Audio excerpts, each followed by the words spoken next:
கர்த்தருடைய மகா பரிசுத்த நாமம் மகிமைப்படுவதாக. ஆதியாகமம் 14ஆம் அதிகாரம் 20ஆம் வசனம். உன் சத்துருக்களை உன் கையில் ஒப்பு கொடுத்த உன்னதமான தேவனுக்கு ஸ்தோத்திரம் என்று உன்னதமான தேவனுடைய ஆசாரியனாகிய அங்க மெல்கிசேதேக்கு ஆபிரகாமை பார்த்து ஆசீர்வதிக்கிறார். உன்னதமான தேவனும் ஆபிரகாமை பார்த்து 22ஆம் அதிகாரம் 17ஆம் வசனத்திலே, உன் சந்ததியார் தங்கள் சத்துருக்களின் வாசல்களை சுதந்தரித்துக் கொள்வார்கள் என்று சொல்லி ஆசீர்வதிக்கிறார். நம்முடைய தேவனாகிய கர்த்தர் நம் சத்துருக்களை நம் கையிலே ஒப்பு கொடுக்கிறவர். அவர் நம்முடைய சத்துருக்களை நமக்கு பாதபடியாக்கி போட அவர் நம்மோடு கூட இருக்கிறவராகவே இருக்கிறார். ஆனால் அப்படிப்பட்ட சத்துருவின் திட்டத்தையும் சத்துருவையும் பார்த்து நாம் அநேக நேரங்களிலே பயந்து போகிறோம். சங்கீதக்காரனாகிய தாவீது சொல்லும் பொழுது, என் காலங்கள் உமது கரத்தில் இருக்கிறது, என் சத்துருக்களின் கைக்கும் என்னை துன்பப்படுத்துகிறவர்களின் கைக்கும் என்னை தப்புவியும் என்று சொல்லி 31ஆம் சங்கீதத்திலே கேட்கிறார். நாமும் நம்முடைய காலங்களும் நம்முடைய எல்லா சூழ்நிலைகளிலும் தேவ கரத்தில் இருக்கிறது. ஆகவே நம்மை கர்த்தர் எல்லா சத்துருக்களின் கைக்கும் சத்துருக்களாகிய மனிதனுடைய கைக்கும் நம்மை விடுவிக்க அவர் போதுமானவராகவே இருக்கிறார். 23ஆம் சங்கீதம் 5ஆம் வசனத்திலே, என் சத்துருக்களுக்கு முன்பாக நீர் எனக்கு ஒரு பந்தியை ஆயத்தப்படுத்தி என் தலையை எண்ணெயால் அபிஷேகம் பண்ணுகிறேன், என் பாத்திரம் நிரம்பி வழிகிறது என்று சொல்லுகிறார். நேரங்களிலே நம்மை சுற்றி சத்துருக்கள் இருப்பதை போல தோன்றலாம். ஏன் தேவன் இதை அனுமதித்தார் என்ற அநேக கேள்விகள் நமக்கு வரலாம்.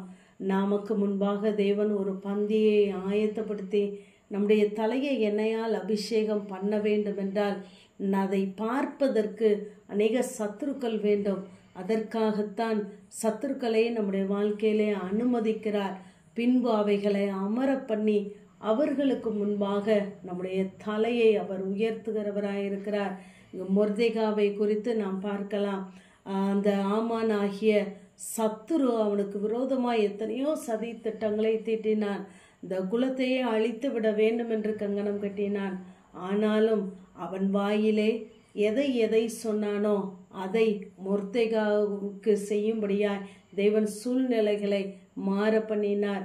பட்சிக்கிறவனிடத்திலிருந்தே பட்சணம் பிறந்தது. ராஜா கனம் பண்ண விரும்புகிற மனுஷனுக்கு என்ன செய்ய வேண்டும் என்று ராஜா கேட்கும் பொழுது அவன் ஒரு பெரிய திட்டத்தை கொடுக்கிறான். இப்படித்தான் நாம் அநேக நேரம் சத்துருவின் திட்டத்தை பார்த்து பயந்து போகிறோம். ஆனால் அந்த சத்துரு போடுகிற திட்டமெல்லாம் நமக்கு நன்மையாக முடியும் என்பது அவனுக்கு தெரியாது.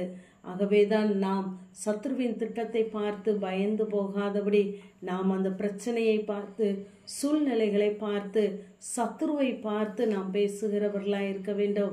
மீகா 7ஆம் அதிகாரம் 8ஆம் வசனத்திலே, என் சத்துருவே எனக்கு விரோதமாய் சந்தோஷப்படாதே, நான் விழுந்தாலும் எழுந்திருப்பேன் என்று சொல்ல வேண்டும்.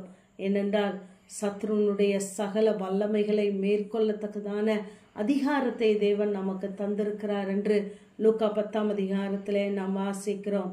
ஆகவே தண்ணீர்கள் உடைந்தோடுகிறது போல கர்த்தர் நம்முடைய சத்துருக்களை நமக்கு முன்பாக உடைந்தோட பண்ண அவர் போதுமானவர். ஆகவே சத்ருவை பார்த்து பயப்படாதபடி நம் கையிலே ஒப்பு கொடுக்கப்பட்ட அந்த சத்ருவை, அந்த சூழ்நிலைகளை, அந்த எதிரிகளை பார்த்து நாம் அறிக்கையிடுகிறவர்களாய் இருக்க வேண்டும்.